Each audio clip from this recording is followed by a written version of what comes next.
This program is brought to you by Emory University.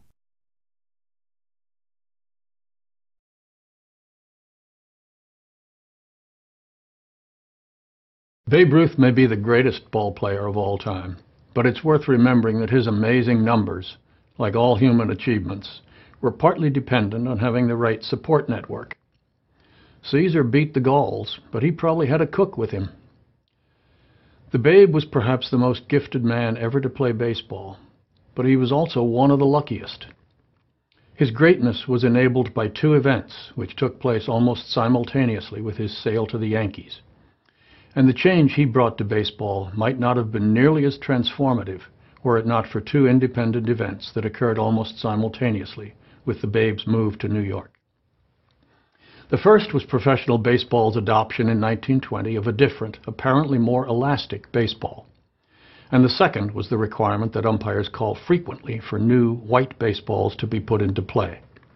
This new, lively ball, the contrast is with the earlier so-called dead ball, resulted almost incidentally, in part, perhaps, as the result of a substitution during the manufacturing process of a yarn made from Australian wool. As for the other, this was in part the consequence of the death of Roy Chapman of the Detroit Tigers on August 16, 1920. Chapman was hit in the left temple by a ball thrown by the Yankees' Carl Mays. Mays was a sidearm submarine pitcher with a reputation, some say it was undeserved, for throwing brushback pitches. There's no evidence that in this instance he threw deliberately at Mays's head.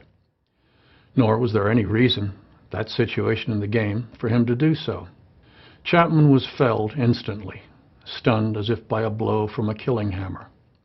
He regained consciousness and in fact was able to walk off the field, but he died in hospital the next morning. To this day, Chapman remains the only player ever killed while playing Major League Baseball. It's one of the tragic ironies of baseball history that the year that Ruth almost single-handedly changed baseball to a power game was also the year in which the other half of baseball's power equation, the pitcher, threw a baseball hard enough to kill a man. The lesson of this conjunction is clear. If the game became more exciting, it had also become lethal. Witnesses said Chapman made no move to avoid the ball, and it was assumed he couldn't see it in the twilight because it was dirty. Whether Chapman was hit because he couldn't see Mays' pitch or froze when he saw the ball approaching has never been determined. In any case, it was decided for the safety of the players that new, white baseballs should be put into play regularly and often. Batters could see them easier. Ruth was by far the most successful at this new game, but he was hardly the only hitter to benefit from it.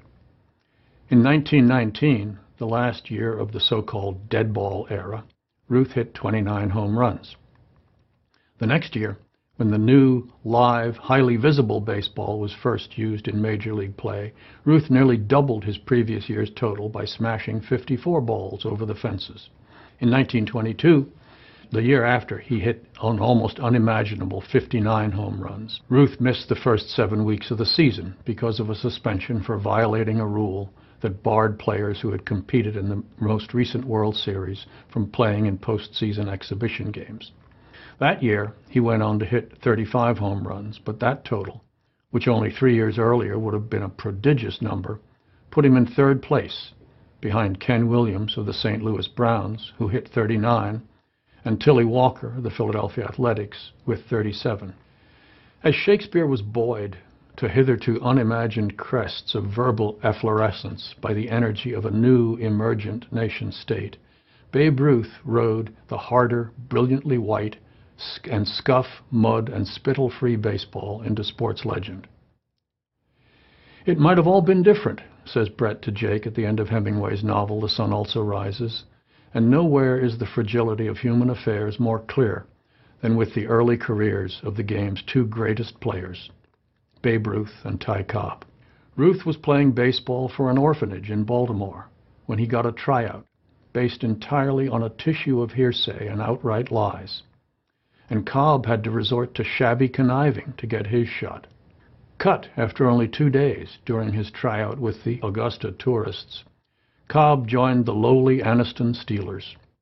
His career in baseball was going nowhere fast, And so in an attempt to promote himself, he began writing fictitious reports of baseball games and wiring them to Grantland Rice, the well-known sports writer for the Atlanta Journal.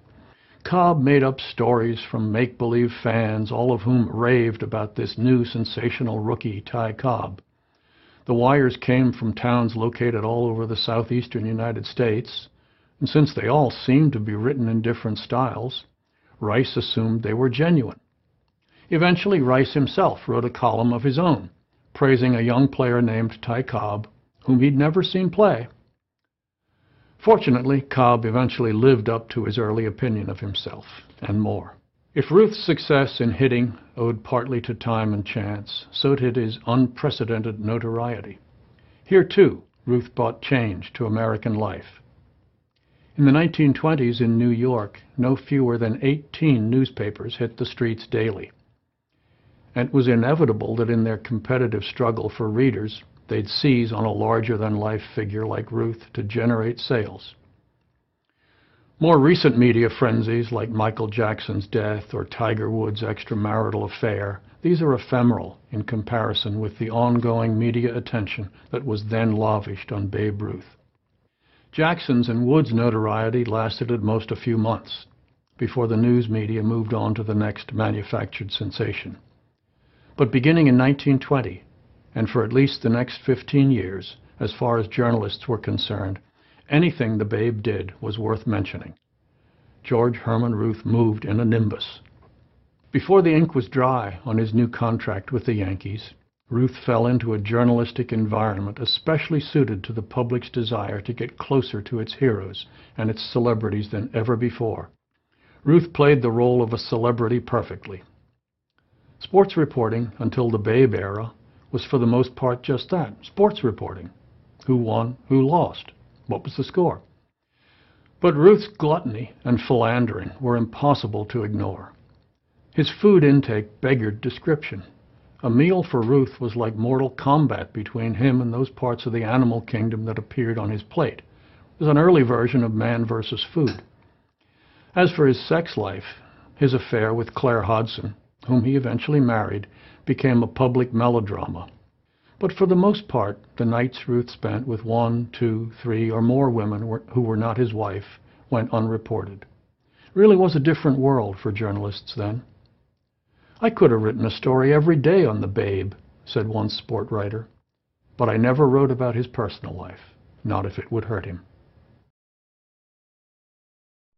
The preceding program is copyrighted by Emory University.